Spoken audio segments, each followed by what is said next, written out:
So today I'm going to answer some of the unique questions that were presented by Tim Ferriss in his book, Tribe of Mentors. If you haven't seen my review on this book, you can go to my social media platforms and check it out.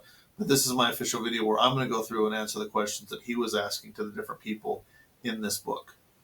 I would encourage you to do the same. And when you do, tag me in it at The Basic Trainer or use the hashtag The Basic Trainer.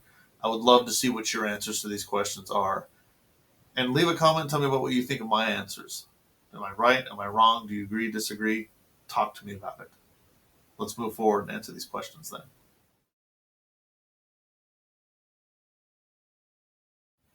So I've always been a proponent of giving out books. Right after high school, it started as I served as a missionary for the Church of Jesus Christ of Latter-day Saints.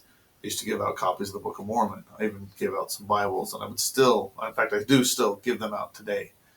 And I love them because the scriptures have given me good guidance in my life. They've helped me develop and become a person of moral character, a person of value who values other people.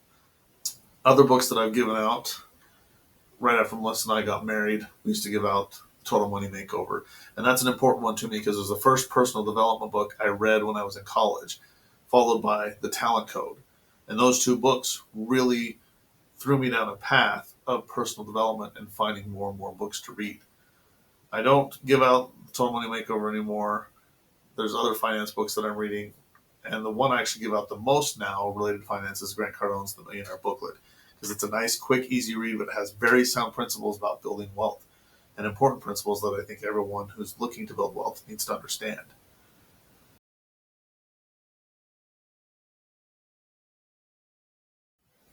I love this question.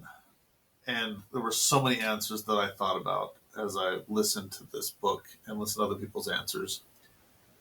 And the purchase or purchases of $100 or less, there's actually been multiple that I have made in the last 6 months. I think about the last 6 months. Christmas was just about 6 months ago. Buying my family presents. Most of those presents, in fact, pretty much all of them, almost all of them, were under $100. I've had 3 kids who've had birthdays in the last 6 months, and my wife, and Mother's Day. And being able to buy these gifts and these presents for my kids is absolutely an amazing thing for me and so important because I get excited and they get excited about those things. But I would have to say the most important purchases under $100 that I've made in the last 6 months, and again, I purchased this multiple times. It's date night with my wife. I love having date night with my wife. I love reconnecting with her and reminding myself that I'm not just in love with her, but I like her. I like spending time with her. I like being around her. Early on in our marriage, I said to her, "I like you." And she said, "Well, I love you, and love is more than like." And I said, "No, love and like are two different things." Because I've been in love with someone who I didn't like. And that's why I was so glad that I married someone who I not only loved, but I also liked. Doesn't matter what the Beatles say, all you need is love is not accurate. You need like as well. And that's why I love date night so much and like date night so much, is because it reminds me of that like and that love I have for my wife. So, hands down, those are the best purchases I can make under $100.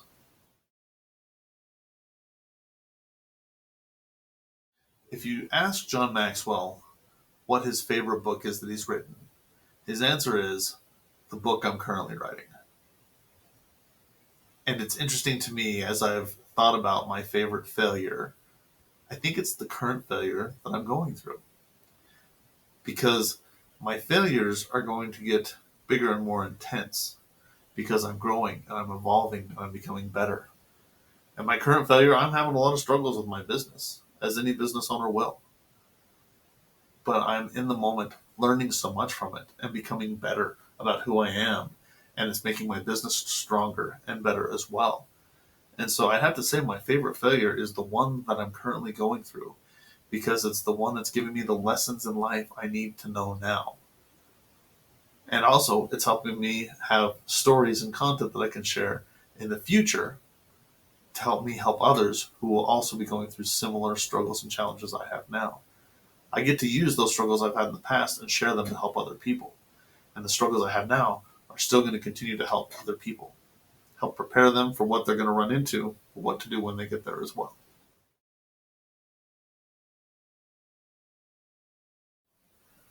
this is one of those questions that's a bit of a challenge for me to answer because I have so many answers and there's so many things that I would want to put on that billboard. But I think ultimately it's the message that I've been sharing in my primary keynote presentation lately, and I'm talking about in my book, Boss Level Adulting.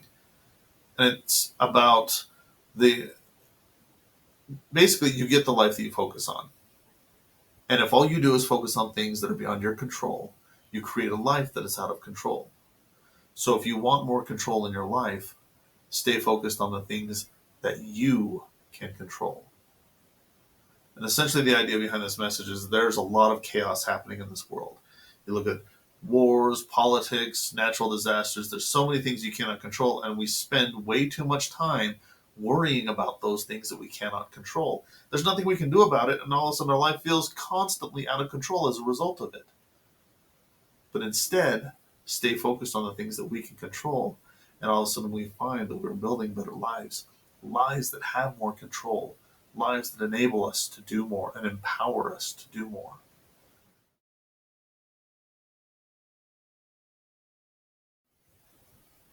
It's been said that the most important investment you can make is the one in yourself.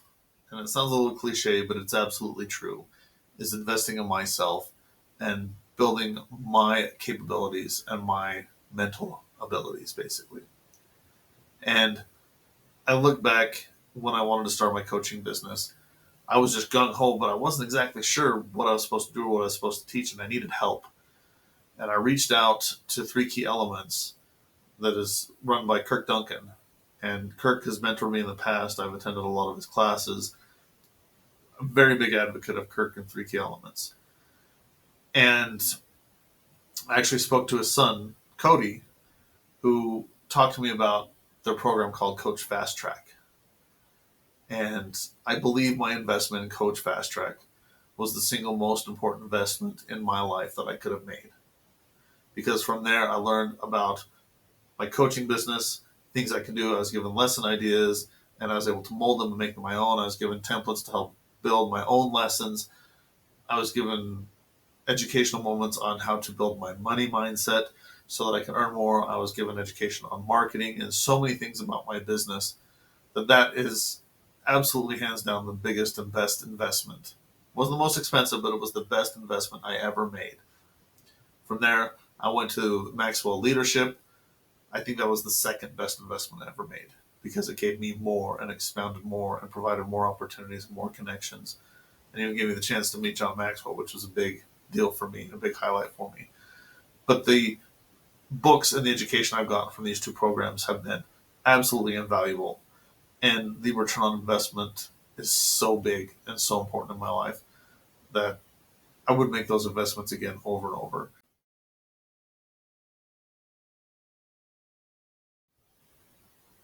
All right. I try to do this when nobody's looking, but I will do it if someone's looking, even if they look at me funny.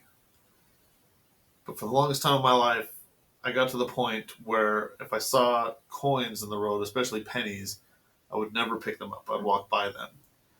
And in the last year and a half or so, as I've been studying abundance and the idea of being more grateful when money and abundance comes into my life, I found myself returning to pick those pennies even up off the street.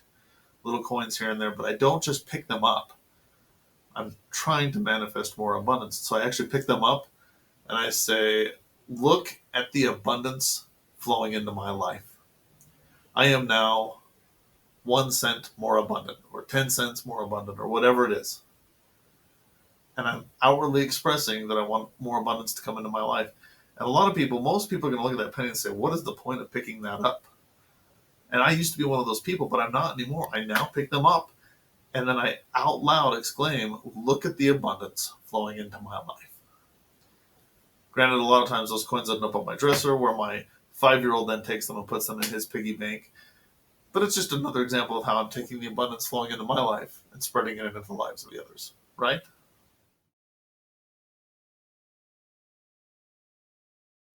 I think the lesson that's been most important to me that I've really started to learn and understand in the last 5 years is the importance of good daily habits. One of the books I recently read was The Greatest Salesman in the World. And if you're familiar with it, there's 10 scrolls. So you're supposed to read and reread one scroll for a month and then go to the next one. Well, in the first one, it talks about habits. And it talks about how we are slaves to our habits. And it's an interesting concept to me. And if we develop bad habits, we become slaves to those bad habits. We could become entrapped by those bad habits. But if we build good habits, then we have good things that we are entrapped by, good things in our lives that are edifying us. And the idea of developing and establishing good habits has become paramount. And I've learned a lot about how to track those habits. And I teach a lot now about tracking those habits and the importance of those habits. It's one of the most vital things that I teach and I establish is we need to build good habits.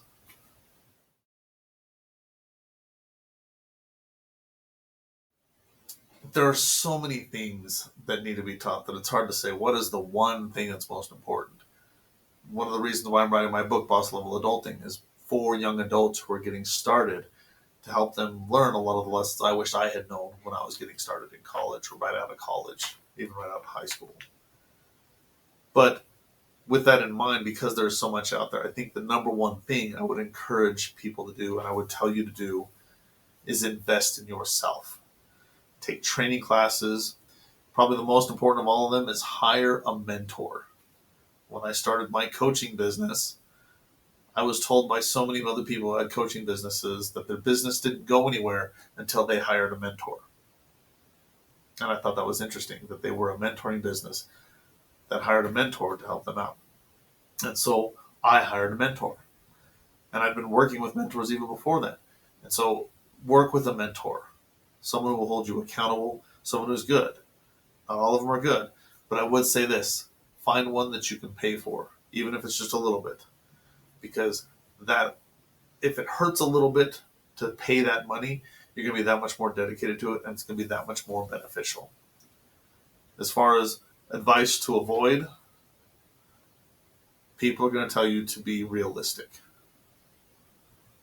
Don't be a realist. Be an optimist. Be a dreamer.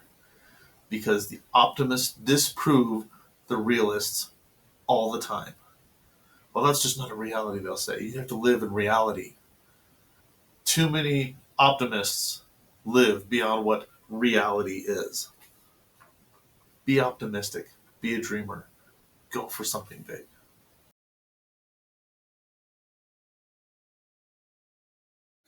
So taking a look at it from a profession of life coaching, which is an element of what I do as business coaching, is I'm helping people work with their life and improve their life. And so many people who come into this field are just so service oriented and want to help people and want to edify people and uplift people, and they're so empathetic to their situations that they don't want to properly charge them. And I can't tell you how many times I've heard people trying to go into this career path saying, I just don't know if I can charge for that. How can I get people to pay for that? Why would I do that? I just want to help them. But I also need to feed my family. And they have this struggle where they want to take care of people and they want to love on people and help people out and help people live their best lives. But they feel bad charging them money for it. And so what happens in many cases is you can get to a point where they're charging, but they're undervaluing themselves. When we're not charging enough for the services we're offering, we're creating an imbalance in that relationship where we're constantly just giving more without receiving anything back. That can create resentment and frustration. It can create feelings of anger until you don't even want to see that person anymore because they are undervaluing you. Charge what you're worth.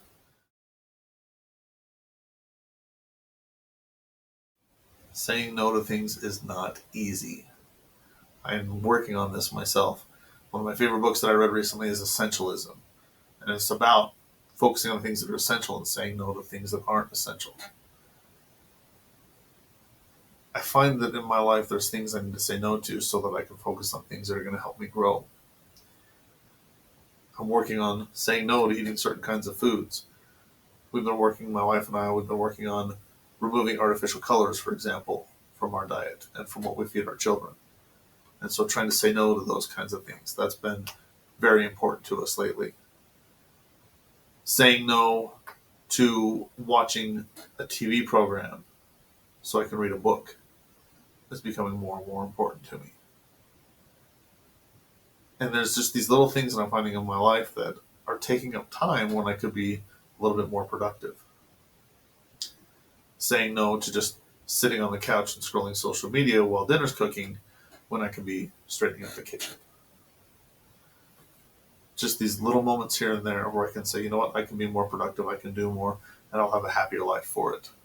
And so saying those sort of things. I'm not saying never watch TV. I certainly still watch TV occasionally. I still certainly scroll social media occasionally.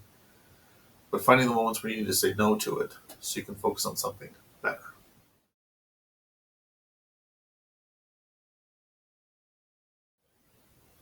I've already talked a little about staying focused on the things that you can control, because when you're focused on things you cannot control, that's going to help increase the overwhelm. So staying focused on what you can control certainly is going to help contribute to that. But you're still going to have moments where you're feeling overwhelmed.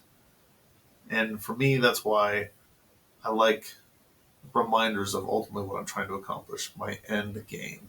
Because if we get too distracted on the frustration and the things happening in front of us, we can easily lose sight of why we're doing it, where we want to go. So what helps me really return to my why is prayer and meditation in front of my vision board. When I can meditate on the things I'm working for, when I can reflect or pray on those things, and I have that vision board as a visual reminder with little descriptions, then that helps me realign. That helps me stay focused. And that helps me remember my why I'm doing things and what I'm working towards. And it helps me cope with the overwhelm a little bit more. That just time to breathe and meditate and help you have clarity and process things. A lot of times that's why you're feeling overwhelmed, is because there's too much to process and you're not taking time to deal with it. So take that time to deal with it, to process it, to think about it, re-energize and refocus. Sleep is also becoming a bigger part of that for me. I'm realizing how much I need sleep and trying to get refocused on that sleep. And I'll tell you what, some days are easier than others, but I realize more and more how important it is to help deal with that overwhelm, that meditation, and that sleep.